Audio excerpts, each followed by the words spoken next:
ஒரு சாதாரண லோ மேட்டருக்காக பெத்த பொண்ணை கொலை பண்ண முடியுமா? அப்போ தான் எனக்கு ஒரு விஷயம் ஸ்ட்ரைக் ஆச்சு. இங்கே இன்ட்ரகேஷனுக்கு வந்து உங்க கொடுத்த ஸ்டேட்மெண்ட் எல்லாத்துலேயும் ஸ்ட்ரெஸ் ஆன ஒரே விஷயம், அவர் கம்யூனிட்டி இன்ஃப்ளூயன்ஸ் எல்லாம் யூஸ் பண்ணி அவளுக்கு ஒரு மெடிக்கல் காலேஜ் சீட் வாங்கி கொடுத்துருந்தாரு.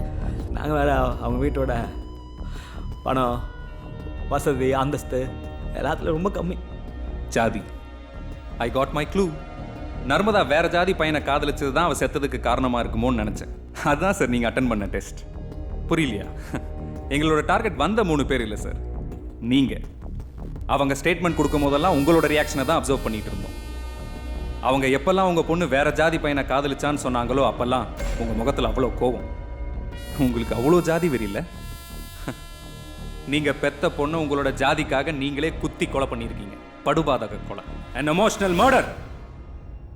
ஆக்சுவலாக மழைன்னு ஒரு விஷயம் மட்டும் அன்றைக்கி இல்லைன்னு வைங்க, இந்த கேஸ் இவ்வளோ நாள் இடிச்சிருக்காரு. அதுவும் இன்றைக்கி இருக்கிற அட்வான்ஸ்ட் ஃபாரன்சிக் டெக்னாலஜியில் எண்ணி 48 மணி நேரத்தில் உங்களை லாக் பண்ணியிருப்போம்.